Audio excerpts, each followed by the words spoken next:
Hello and welcome to the Whole Health Cure.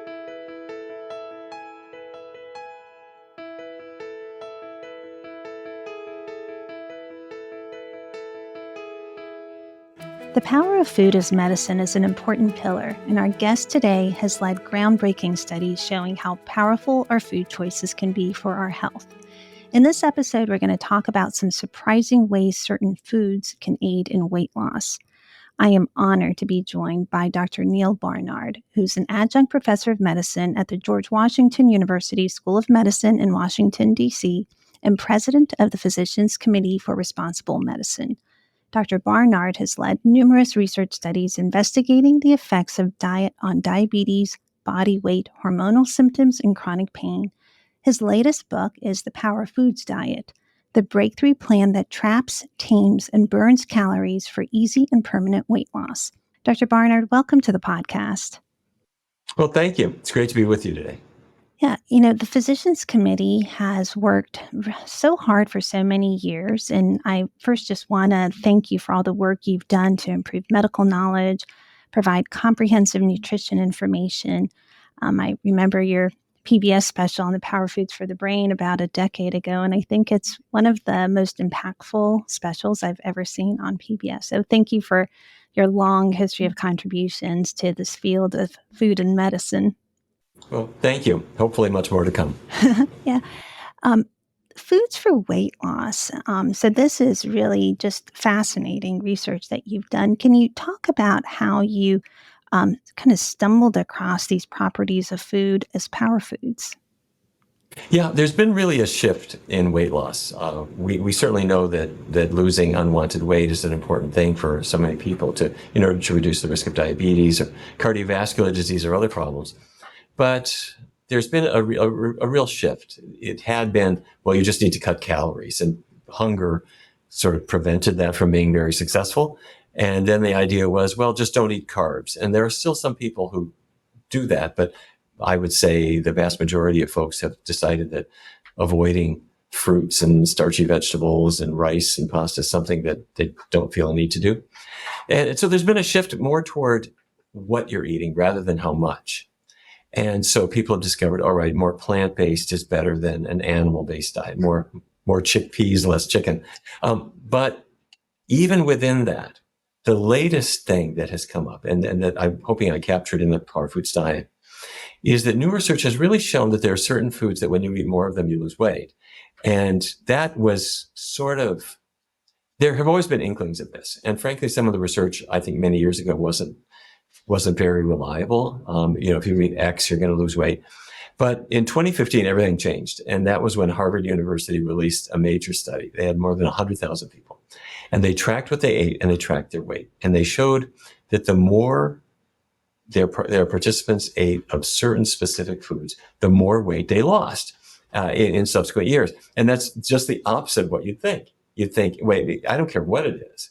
If I eat more of something, I've got to gain weight, even if it's a healthy food. But that's not what they found. They found that if participants increased their portions of certain foods, as time went on, they lost more weight. And the foods were everyday foods, but not necessarily things that people were eating, like blueberries or strawberries or raspberries or green vegetables or cruciferous vegetables or melon or citrus fruits or beans and other legumes. And our job is to test these things and to do randomized trials to see if people will lose weight and then to make it fun. That's what recipes and food photos are all about. And what is it about the foods where the more you eat, the more you lose weight? It's really one of three things. There are certain foods that tame the appetite.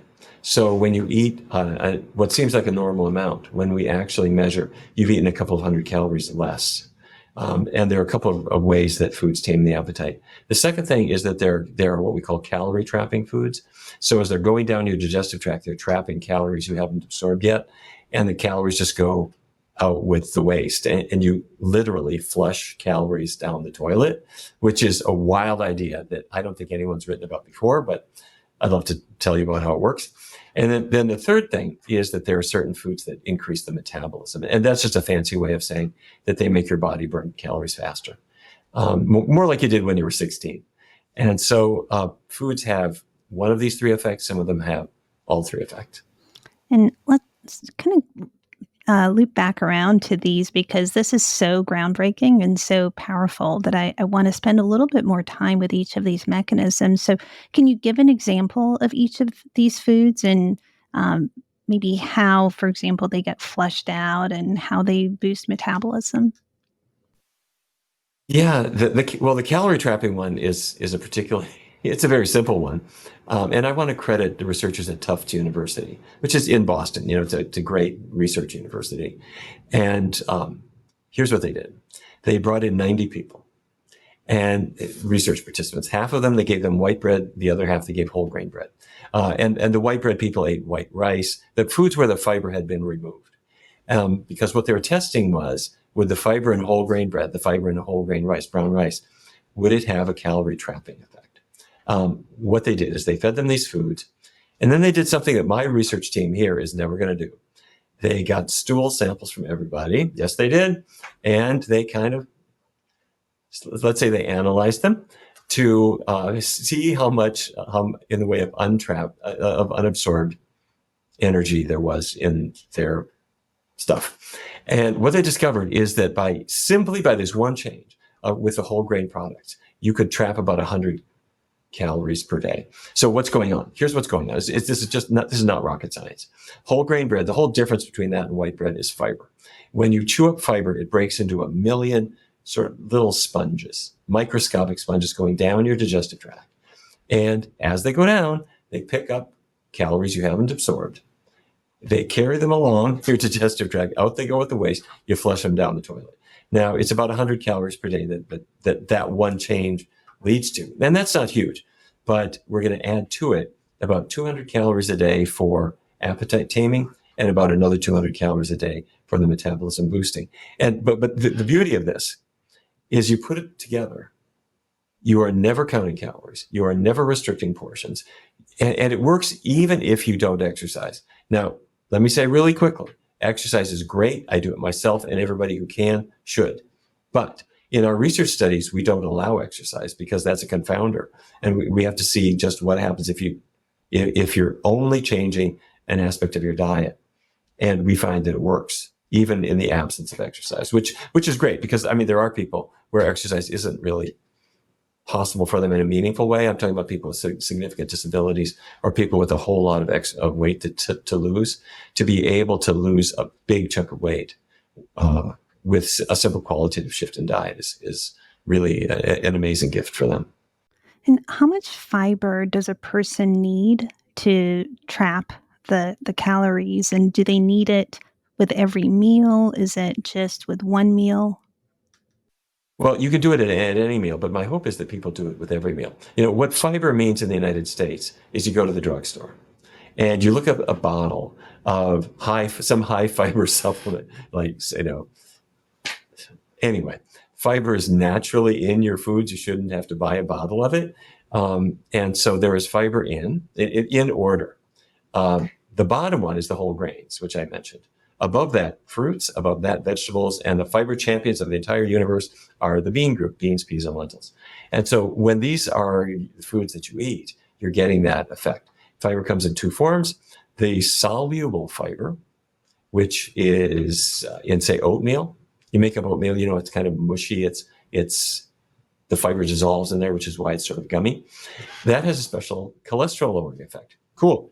The insoluble fiber, as in wheat or in rice, that's traditionally thought of as a cancer fighter because it's sort of the broom that goes through your digestive tract. True enough, but that's also the part that seems to be the calorie trapper. Mm-hmm. So the more fiber with every meal, for example, do you get additive calorie trapping? Does it plateau at 100 calories? No. Well, in the tough study, it was about 100 calories. That was just the average. But no, it's not going to plateau. I mean, people can push fiber as much as they want, but enjoy your life. Enjoy it. Don't feel you don't have to lose 50 pounds this week. Take your time with it. So, for example, let's say you get up in the morning and you want to have a cold cereal. That's fine. If it were me, I wouldn't put cow's milk on it. I'd put in almond milk or soy milk or something like that. Or wait a minute, let's get fancy. Instead of the cold cereal, let's switch it to old-fashioned oats, and let's top it with berries. Okay, there's really simple changes. Now, I didn't say high fiber oats or high fiber berries, but Mother Nature did when she made them. So the effect is really kind of automatic. And you're reminding me of the recipes in the Power Foods diet. And I actually just made the chickpea cookie dough one, and the recipes are unbelievable. So it should be very easy getting high fiber without calling it high fiber. Oh, by the way, thank you for saying that. I want to give some credit where credit is due. Dustin Harder and Lindsay S. Nixon, Dustin and Lindsay, are the recipe developers that I work with, and they are great. And we had a couple of rules. The rules were easy. I know there are people who want to be gourmet chefs, and they find being in the kitchen they're in their element. Let me say, I'm not in my element there. After like 20 minutes, I'm ready to be done. And so the recipes are ones that even a doctor can do. They're all really easy. And then there are some that we call convenient, meaning you don't even have to go in the kitchen at all. They're, like show me which can to open. There's the third category of recipe are what we call elegant. And that's where it's French toast with the blueberry syrup. But we're going to put a mint leaf on top and a little spritz of confectioner's sugar down the side and 3 bowls of different colored berries outside. And the point is, your friends are coming over on Sunday at 11 a.m. for a brunch, and you want to impress them. So if you gave them a little bit of iceberg lettuce in the bowl, that's not going to impress anybody. But if you give them French toast made cool, they're going to think this is the best thing ever. And these are not fattening foods. They're quite the opposite. Mm-hmm. Yeah, the simplicity of these recipes is amazing because they're so quick. And the calorie boosting effect that you mentioned, I'm in internal medicine and I get asked a lot, what can I do to boost my metabolism? And I think when people say that, oftentimes they're seeking medication, but there are foods that can do this. What types of foods can people eat to help boost their metabolism? Oh, it's such an important point because there are people who will say, okay, now I'm 45 or 55 or whatever age they are. They'll say, when I was a kid, I could eat anything. But now I just look at food and I gain weight. What's that about? Is my metabolism slowing down? Your metabolism is slowing down. But it's not genetics. It is not the clock. It's not the calendar. It's not your age. If you're 45 or 55, let me tell you something. You are a young person. And your cells, yes, you have a lot of good youthful biology in all your cells. But your metabolism has been slowing down for a specific reason. And the reason is that every bite of cheese pizza you have taken, some of those fat calories, some of the fat in the cheese, or fat in any other food, a burger or whatever, the fat particles go into body fat, but some of them go in a place you really don't want them. Some of the fat particles from the food you eat end up in your muscle cells. What? Here's the problem with that. Your muscles are your calorie burners. You probably heard people say, don't lose your muscle mass. Your muscle mass, that's what helps your body to burn calories. Well, when fat particles get into the individual muscle cells, it slows down your mitochondria. Remember mitochondria from high school biology? The mitochondria are your burners, and they can't work in an oil slick. And so if there gets a lot of fat in there, the mitochondria slow right down. And researchers have shown that you can do this within 72 hours. Researchers have brought in research participants, volunteers, fed them high-fat meals, measured their mitochondrial activity. In 3 days, you can shut it right down. And in other words, you're not able to burn calories. So how do I want to reverse that? I take the fat out of your diet. And that's really, really easy to do. Have a pizza. Instead of the cheese all over the top, I'm going to put some extra sauce, nutritional yeast on it to give it that cheesy flavor. These are just little hacks that are really, really simple to do. Okay, that's number one. Number two, there are certain specific foods that I would have fun with. I mentioned the Harvard list, berries, top of the list. A blueberry is blue because of anthocyanins. This will not be on the test, but anthocyanins are a pigment they're also antioxidant. Researchers in the UK, after the Harvard study came out 2 years later, they put this to the test in the coolest way. They brought in 2,734 participants. Everybody was part of a twin pair. They recruited twins. and they had almost 3,000 of them. Okay, everybody gets a DEXA scan, so you're measuring their body composition. And what they discovered is the twin within each pair that ate the most anthocyanins had substantially less body fat, and specifically 9% less abdominal fat compared to her identical sister. In other words, you've taken the genes out of it, and it has all to do with food. So why? The anthocyanins appear to ramp up the metabolism a little bit. But other things do the same thing. Cinnamon does this as well. Cinnamon will ramp up metabolism. And research studies, double-blind studies, using about a teaspoon of cinnamon a day, people have caused weight loss of about 7.5 pounds over about a 16-week period. So the whole idea is don't use just one or the other, but cinnamon on the French toast, blueberries in a syrup, power foods, the weight loss just happens. And in this case, it's through a metabolism boost. And is the effect of the anthocyanins again through the mitochondria? Is that the common pathway that cinnamon and these foods are boosting metabolism, or is this now a different pathway?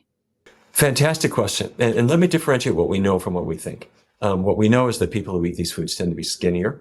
We know that the more people eat them, let's say the anthocyanins, the more people eat anthocyanin-rich foods, the thinner they tend to be. We do know that they are metabolism boosters. We don't know if in this case it's related to mitochondria. We do know that a fatty meal slows down the mitochondria, and we also know from our research that you can reverse that. We brought in 244 people and had half of them follow a diet that had no animal fat in it at all. And we kept vegetable oils low too. And we did magnetic resonance spectroscopy on everybody. This is $2,000 per test to do, where you bring them into your scanner, and it's a big thing. But it was the most amazing study.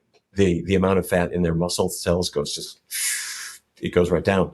And then you could see their insulin sensitivity gets better. Their blood sugars go down. You're improving, and yes, their metabolism improves. The same thing happens in the liver, by the way. You have accumulating fat in your liver, it goes down too.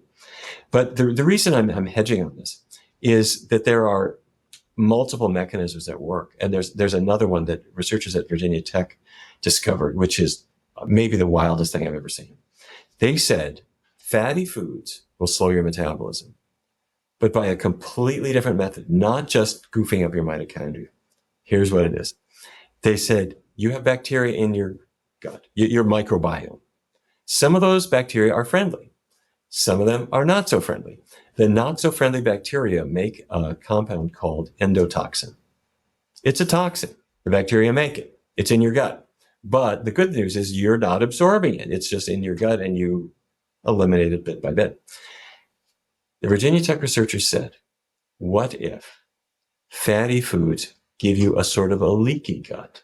Meaning that the fat goes down your digestive tract. It makes your gut allow the endotoxin to enter your bloodstream. Well, could that happen? They brought in individuals, gave them a 55% fat diet. That's a pretty fatty diet. But within just 5 days, they showed that that's exactly what happens. They measured the endotoxin in their bloodstream. It came right in the bloodstream. It's doubled within this period of time. And in turn, the endotoxin attacks the cells and makes them not metabolize more well. So we've got a whole bunch of mechanisms for this. And there are more than that.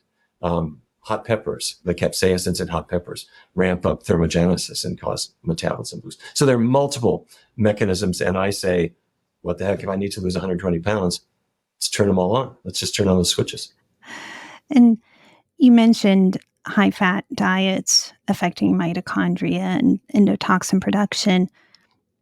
Can you differentiate the effect of animal fat versus plant fat?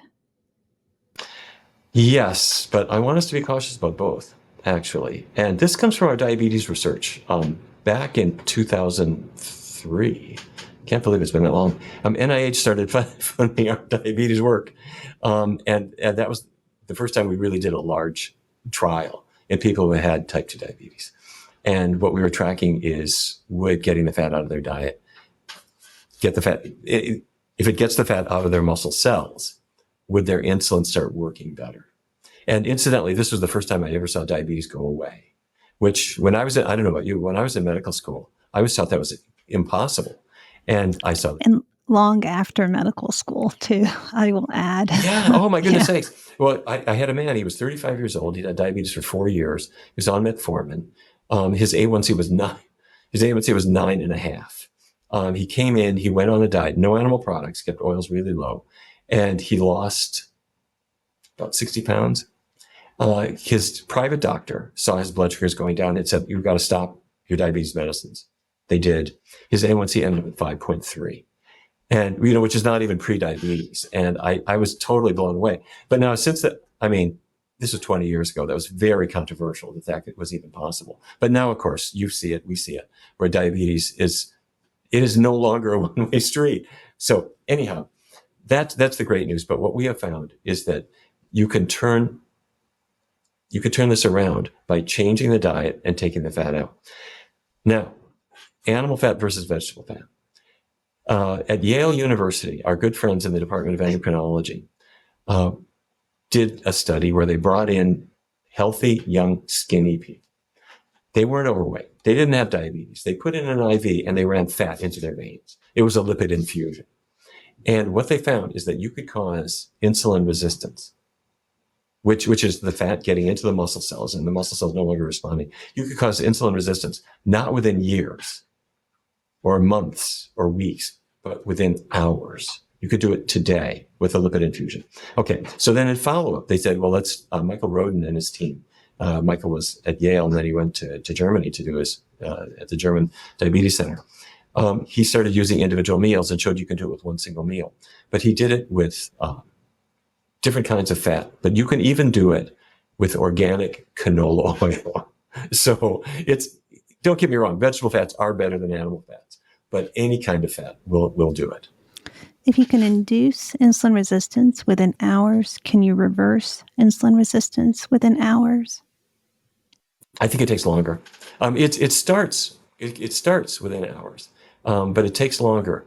And the body jealously holds on to fat in wherever it is.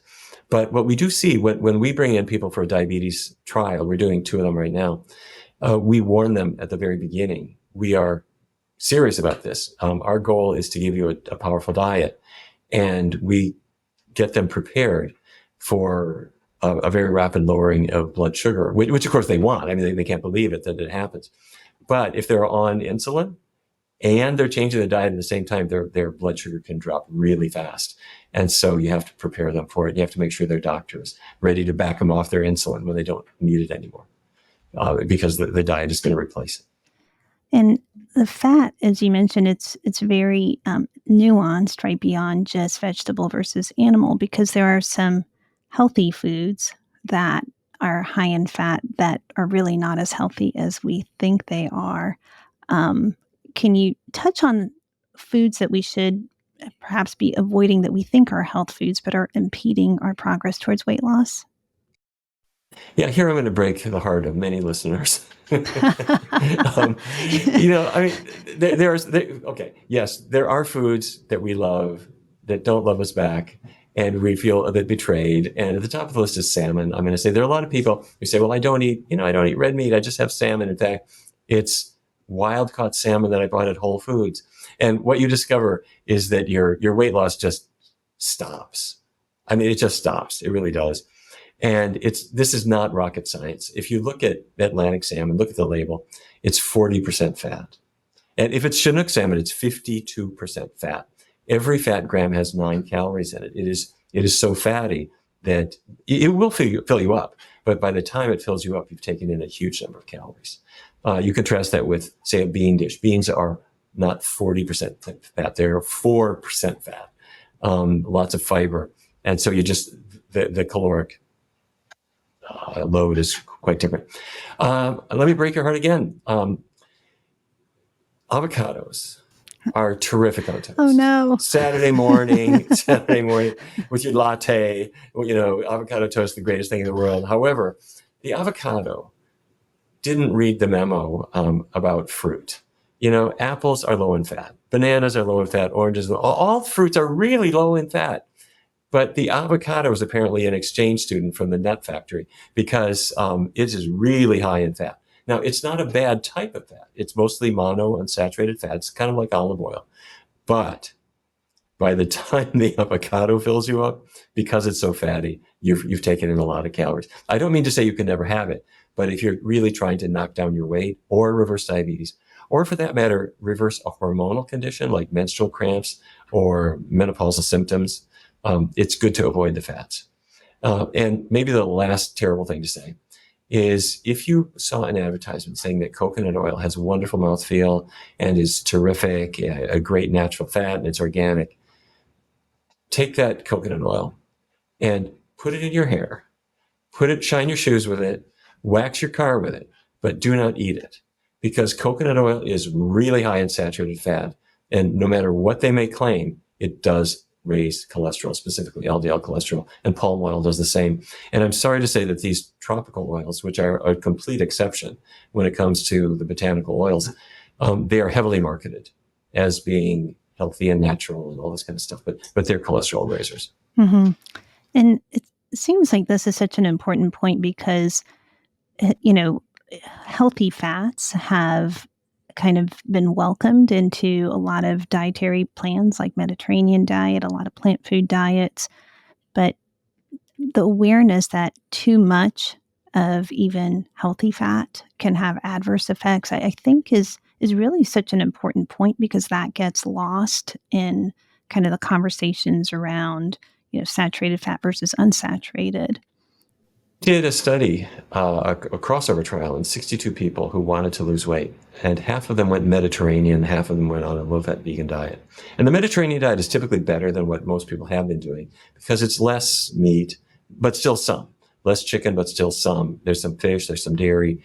There may be a fair amount of oil from olive oil. And so we had people on this diet for 16 weeks. And then after 16 weeks, they switched to the opposite diet. And I'm sorry, what we found really is that the Mediterranean diet sounds sexy. It makes you imagine that you're driving down the coast of Tuscany, and you can imagine all the cool friends you're going to have on your yacht. But it is a placebo when it comes to weight loss. It just does not cause weight loss.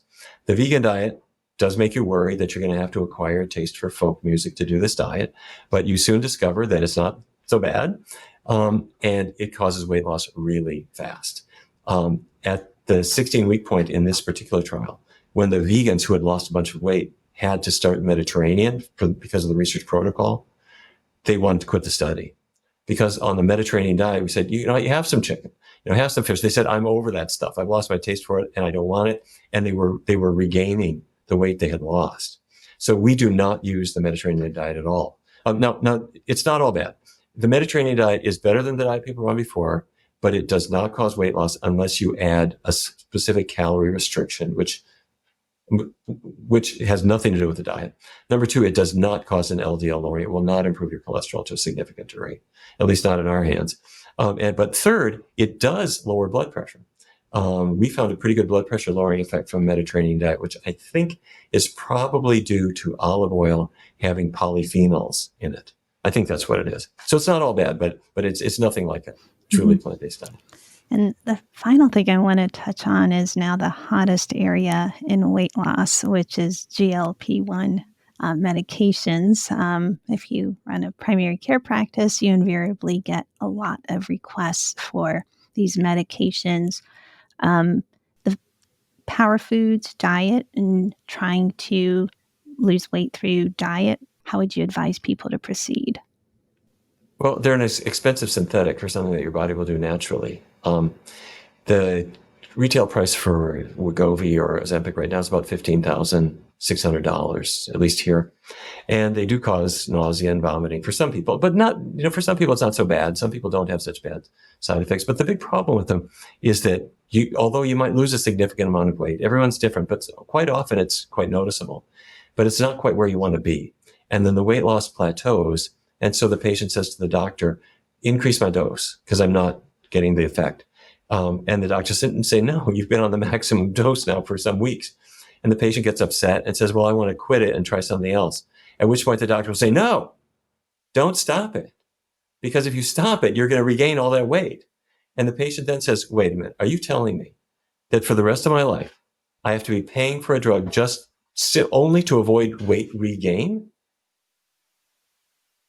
And the doctor then avoids your gaze and says, I'm sorry that you just have to keep taking this drug or otherwise you're going to regain the weight. Okay. My research colleague here, Dr. Hanna Kaliova, measured GLP-1. The GLP-1 receptor analogs or agonists, which is Wegovy or Ozempic.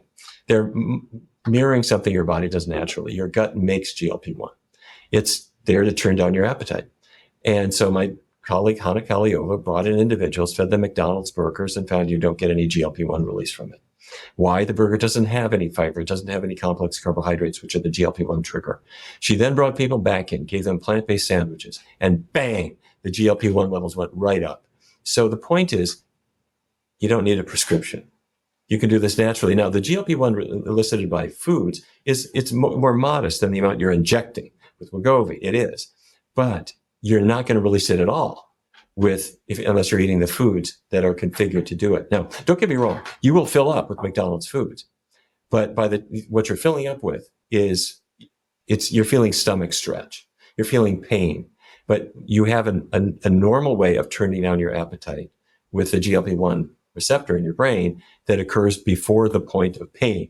So the whole idea is eat the foods that work with your homeostatic mechanisms, turn down your appetite gently and naturally, and you don't find yourself feeling hungry, got to eat until I hurt. You can get off of that bandwagon, and it requires change in the foods we eat. The beauty of it is it costs about in our studies, about 16% less. Your food costs are about 16% less than they were before. So if Wegovy costs a lot more, these foods cost less. For a family of 4, it's about $2,000 savings per year just from the difference in groceries. Mm-hmm. And that's so critical because it's not just rapid weight loss, it's how you do it, right? What you just mentioned is not just beneficial for weight loss. You're also reducing your risk of diabetes. You're reducing the risk of heart disease. You are reducing risk of dementia, and the list goes on, versus potentially getting a dose that maybe is not something our bodies are adapted to. And then the satiety is to the point where you don't get adequate protein. So there's collateral effects of how a person loses the weight. I think that's so important. And we've also had the question of if you're injecting Wegovy or Ozempic, and there are other similar drugs, if you're injecting these things and your appetite is reduced, we fear that people are going to be saving what appetite they have for some of their special treats. In other words, you're not learning healthful food habits. So you may be eating less, but if a person follows healthful foods and understands what they are, and is able to use the appetite taming effect that they bring naturally, then all the other effects, the anti-diabetes effect, the cholesterol lowering effect, the anti-cancer effect, the anti-dementia effect, all come in as well. So yes, eating less is good, but there are better ways, in my view, to do it. I wouldn't rule out the possibility that there are people for whom these drugs may have a role, say in polygenic obesity, but I think that's a rather modest percentage of people. Yeah. Dr. Barnard, thank you so much for all this information, but more so all the research that you do, because without the research, we wouldn't have the knowledge of how powerful these foods can be, and to all the research teams that you work with. This is really such important information, and I think sometimes it doesn't get communicated the way that, for example, information about a drug does. I mean, there's so much complexity behind each of these foods. There's so much to learn. And I think a person has to make a commitment to wanting this information and learning it. And sometimes I think, people take the path of less resistance, but you have advocated and done the work that has really paved the way for people to understand food in such a different way. So I want to thank you. I also want to ask, how can people find out about the book? Where can they find it and get more information? This book, by the way, if anyone wants to pick it up, is absolutely amazing. The recipes, once again, are some of the best, and I've done a lot of different plant-based recipes over the years. So this is just a fascinating book. Oh, well, thank you. The Power Foods Diet, it's on Amazon and Target and Barnes & Noble. All the online places have it. But if there happens to be a bookstore that's still open in your neighborhood at the present time, they have it too. and I'm sure they would value your business. But I do have one request. Hopefully people won't share their Wegovy prescriptions, but I hope that they will share my carrot cake or my brownies or these other foods, because when we intrigue people with information about healthy foods and even with healthy tastes, that can spread. You can take a picture of it and you put it on social media, and you'll never know who it is, whose life you'll change.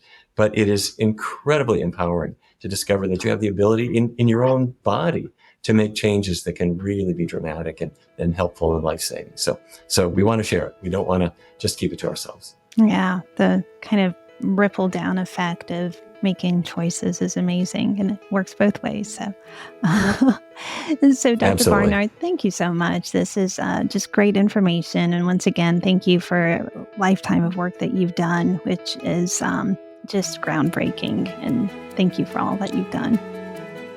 Thank you. We're not done yet.